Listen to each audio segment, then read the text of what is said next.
Après une extraction ou après une réaction, il faut séparer les constituants d'un mélange. Selon la nature de ces constituants, nous allons réaliser différentes opérations. Si un solide, par exemple, se trouve mélangé à une phase liquide, nous allons réaliser une filtration. Il existe différents types de filtration. Le premier type est la filtration simple que tout le monde connaît. Il s'agit d'introduire le mélange qui se trouve ici dans le bécher à l'intérieur d'un entonnoir qui est muni d'un papier filtre. À ce moment-là, le liquide va s'écouler dans le bécher alors que le solide va rester prisonnier dans l'entonnoir. Nous avons réussi à séparer le solide du reste du liquide. Ce système est peu efficace et surtout assez long. C'est pourquoi, en général, on réalise une filtration sous vide qui permet d'avoir un meilleur résultat rapidement. Pour cela, nous utilisons un filtre particulier, ici appelé filtre Büchner, qui est muni d'un papier filtre en dessous. Il est relié à une fiole à vide qui elle-même est reliée par l'intermédiaire d'un tuyau souple à une trompe à eau qui est munie d'un clapet anti-retour.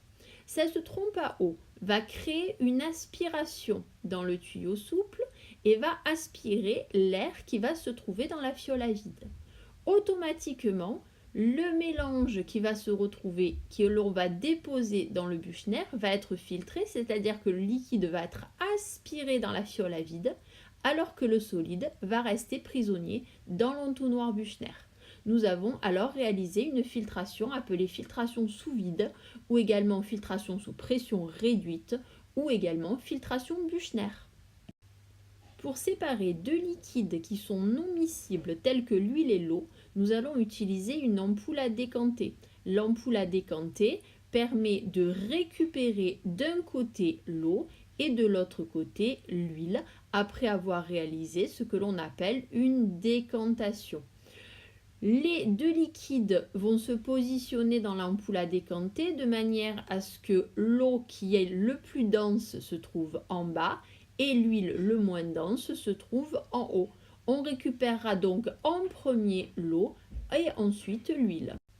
Pour séparer deux liquides miscibles, c'est-à-dire qui se mélangent totalement, qui ont des températures d'ébullition différentes, nous allons réaliser une distillation fractionnée. La distillation fractionnée consiste à introduire le liquide que l'on veut mélanger dans le ballon. Ce liquide va être chauffé avec le chauffe-ballon. Les vapeurs du liquide qui se vaporisent le premier, c'est-à-dire qu'à la température d'ébullition la plus faible, va s'élever dans la colonne Vigreux et va se purifier au fur et à mesure qu'il monte. Le thermomètre en haut d'ailleurs indiquera la température d'ébullition du liquide qui est en train d'être distillé. Ce liquide qui est sous forme de vapeur à ce niveau-là va être ensuite condensé dans le réfrigérant à eau, puis s'écouler dans l'Erlenmeyer et c'est ce que l'on appellera le distillat. C'est ce montage que l'on va utiliser pour séparer par exemple un mélange d'eau et d'éthanol qui sont des liquides qui se mélangent parfaitement. Dans cette capsule, nous avons donc vu que pour séparer un liquide d'un solide, on pouvait réaliser une filtration simple ou une filtration sous vide, que pour séparer deux liquides non miscibles, on réalisera une décantation, que pour séparer deux liquides miscibles avec des températures différentes, on réalisera une distillation.